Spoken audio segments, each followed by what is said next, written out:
Here's a simple and fast review of the BougeRV 42 quart portable 12 volt car fridge freezer. We're going to open it up, show you what it looks like, test it out, of course, let you know whether or not it's worth buying. So once you get this out of the box, it looks great. First of all, going to be some stuff that we're going to need to cover as far as kind of the instructions and all that stuff. First thing you're going to want to probably do is remove this, this piece of tape. That kind of holds things in place. Crack that open. As you'll see, we'll have some parts in here, as well as like a little cage kind of to help keep separated items. You'll have your drainage tube, separate area over here. So it does also provide you with kind of model numbers, all that, but more importantly, kind of temperatures for meat, frozen food, seafood, blah, blah, blah, blah. A nice cord, kind of make sure the top doesn't flop off. And overall, it looks really, really nice in here. As you can tell, good insulation. And there will be a light once this thing's powered on. So we'll go ahead and kind of take that box apart and go from there.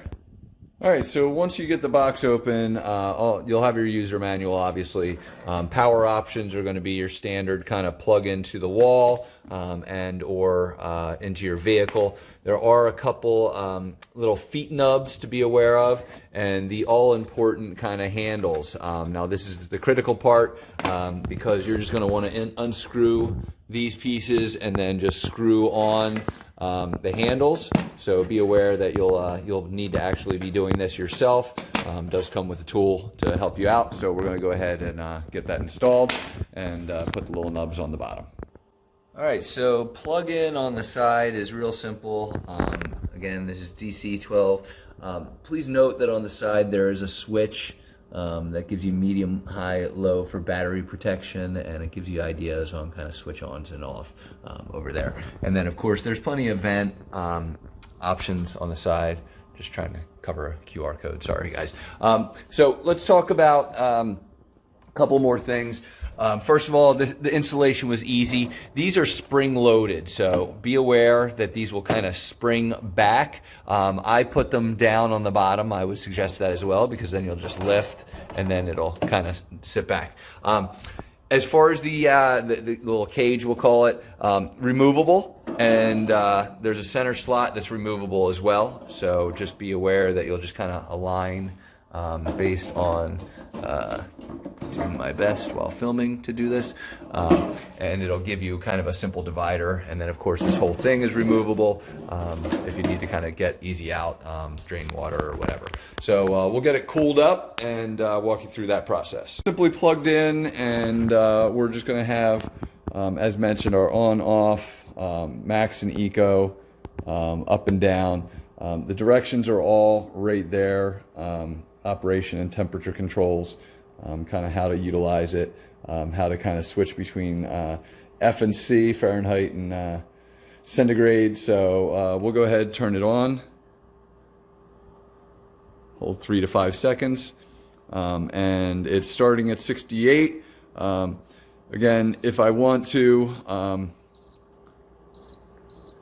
there we go, I'm setting kind of the positions I want to go. I'm going to go 32 degrees Fahrenheit, so it's at 68.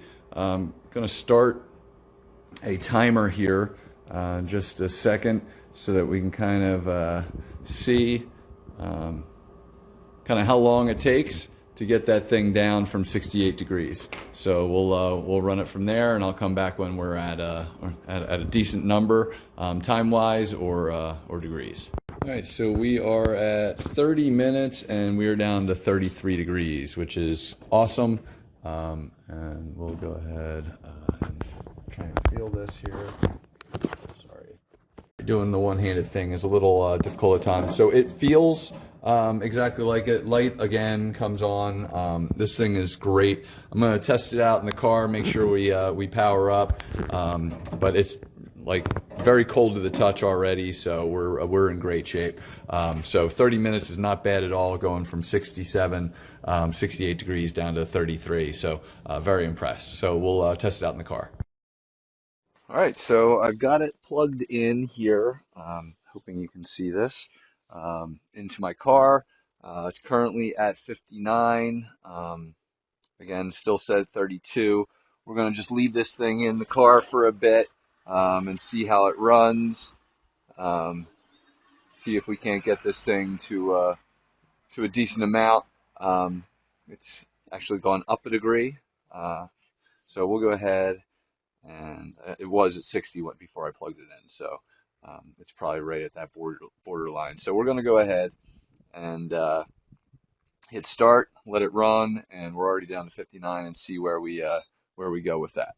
I realize I might not have filmed the last segment very well. Anyway, it's been 17 minutes. We're already down to 30, so it's a 30-degree drop in 17 minutes. It's plugged into the side of my car. Now, I drive a Tesla, and I don't say this to be braggadocious or anything.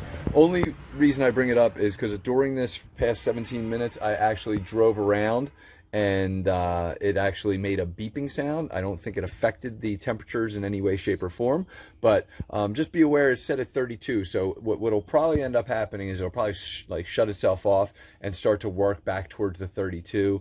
That's kind of the way this thing usually works. If you ever just wanted to go to eco, we just go ahead and you know, green is going to be my eco, and non is going to be my my max. So it's really kind of dependent upon what you want to do. And if I need to turn it off again, I'm just going to hold this button down for a couple seconds, and that will turn it off. So this thing is totally awesome. I'm a huge fan of this, not only for its quick cooling abilities, but I'm going to just kind of cover some things that I didn't really necessarily discuss. Obviously, we have our main compartment, but we do have a small compartment as well. So if you want to stack some meats, some vegetables, anything, or just put your cans or something like that, you know, you can separate. You can actually put some ice in this and keep that side separate, so it's for dry goods or whatever. It's a really a great complete type of cooler here, and I do love the ability to kind of remove these if needed for space. So the whole thing can just literally come off, which is great. Again, it's spring loaded. It is a little tough, so just be aware. It's a pretty hard spring, as you can hear, but overall this thing is just unbelievable. I absolutely love this brand, and this product is fantastic. So to me, definitely worth buying. Hopefully this review helps you, and thanks for watching.